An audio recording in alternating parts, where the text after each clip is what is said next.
Newport, Rhode Island is abuzz again as the New York Yacht Club Race Week at Newport presented by ROLEX continues. Hi, I'm Tucker Thompson from T2P TV, and last weekend we saw classic conditions for the classic yachts. But now as we join the larger IRC, Perf, and One Design fleets for part two, we're off to a much slower start. Yesterday we had storms in the area that canceled racing all day, and this morning we've been postponed due to light air. But we've just received word we're going to go out and try to race. We're out on the course, there's light air, but the race committee is optimistic. Well, the wind might be light, but the action is not. Here's the story. 2 minutes to go to the start. This is the reigning champion, Jim Swartz's Vesper, and they are more than 2 minutes above the start line. Class number one is about to begin. So here's the good news for Vesper. They are close to getting back to the line. Here's the bad news. They have to round the pin, jibe on the port, drop the kite, hoist the jib, and then avoid the boats that are on starboard just to start.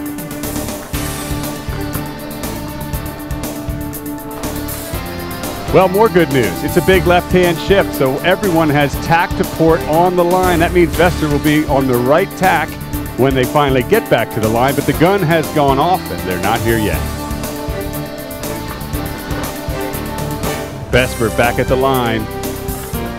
That's the good news, and you know what? In these conditions, anything is possible. And for the rest of the fleet, it's slow going. 5 minutes later, and the next class is on the line after midnight. It was a good start for them. Steve Benjamin's Spooky is on port, favored end. Certainly not moving too fast. A temptation here. Still trying just to get to the start.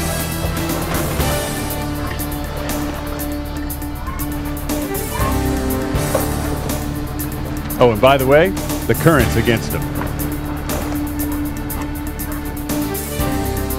Same story for Class 3, and that current is wreaking havoc. The boats are actually trying not to be pushed over the line, some going backwards, others putting their bow up, all of them not moving too fast. Well, there's the gun. That's good news for Avalanche, who gets off the line at the pin, albeit slow. But here, the FAR 280 is pointing backwards, shut out at the start. Oh, and by the way, yeah, they hit the pin too.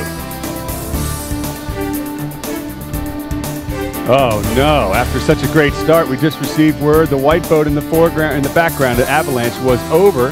Flying Jenny still has to spin a circle. So who would you rather be? The boat that has to spin a circle or the boat that has to come all the way back against the tide just to restart?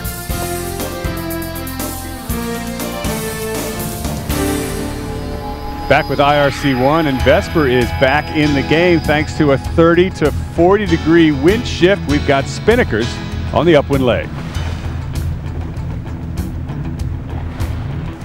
Well, depending on who you are, this is probably good news, certainly for Vesper. The race committee has just signaled this race is abandoned.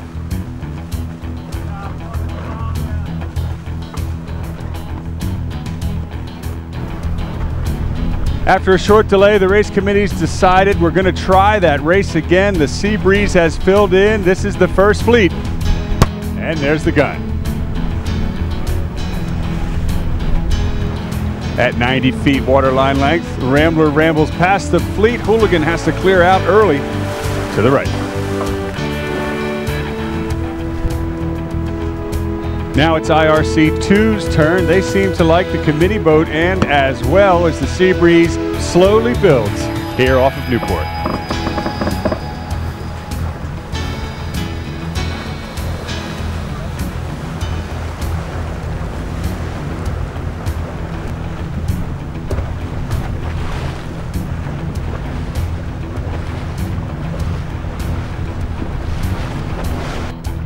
Committee boat end, IRC3, and it's the black boat living by the sword again. Remember, they got in trouble shut out at the pin in the first race. Well, now they're shut out at the boat. Sorry to point it out, guys, but here comes the start. Bows are down.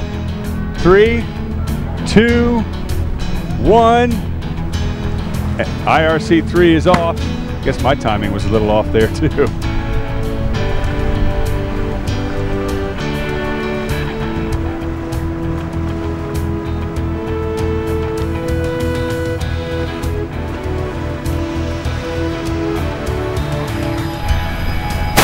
Give Flying Jenny credit though. A couple seconds later and they are right back in the game. It's Star Dancer, Downtime, and Flying Jenny, 3 Chesapeake Bay boats mixing it out together. There's good breeze filling in from the right for White Rhino, but overall I think it's the left that has paid off in IRC2. Stephen Heidi Benjamin's Spooky to Leeward is in good company here with Temptation Oak Cliff, who won this regatta last time. Here's a scene we're sure to see again. The fastest boat in IRC1, Rambler, way out in front.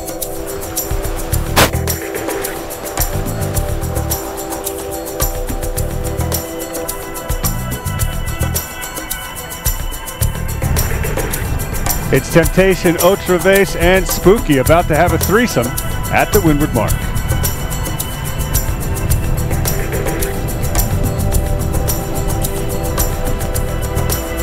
Temptation takes it at the top mark. Spooky will tack in from port in second place, boat for boat, with Otra Vez just behind in third.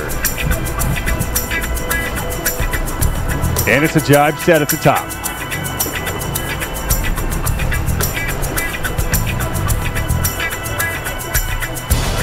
Tough to tell what's favored in IRC3. This fleet is spread out all over the race course.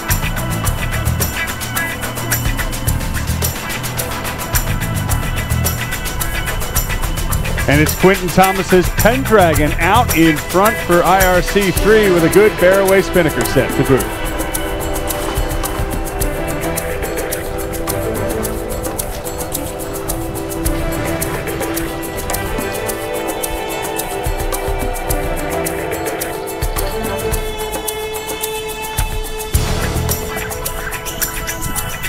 About 30 seconds behind them is White Witch, another 30 seconds behind them. It looks like Downtime.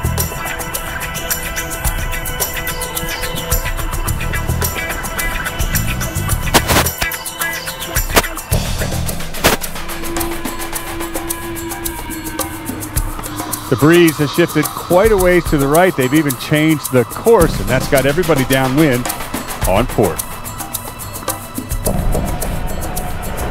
There are 5 52-foot boats in IRC1, and the racing is incredibly close. After 2 legs, it's Vesper and Sled trading tacks.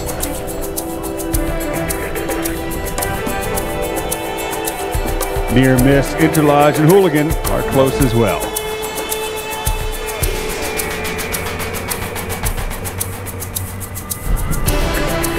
You know, it doesn't matter which one of these 52-foot boats you're on. The racing looks fantastic between them all.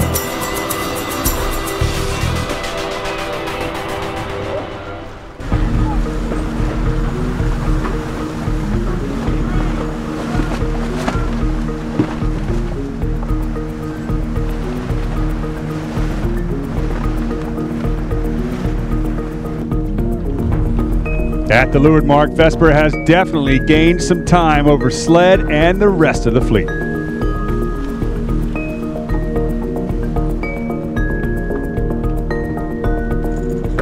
Sled takes the other mark, left one looking upwind, and Vesper will tack on to starboard to stay with him.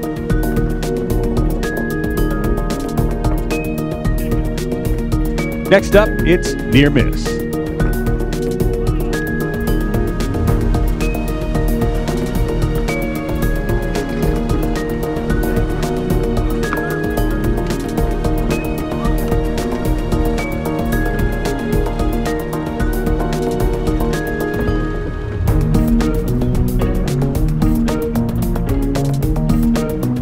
Most of the fleet now is on the final downwind run to the finish.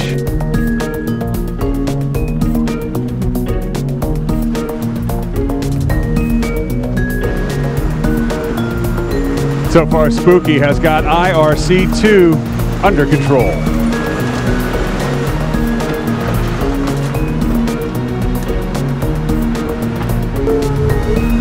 And so line honors goes to Steve Benjamin and crew.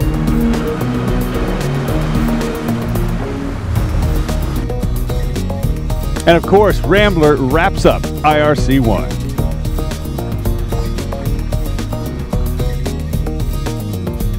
And Ed Freitag and Molly Haley will take line honors in IRC3 aboard Downtime.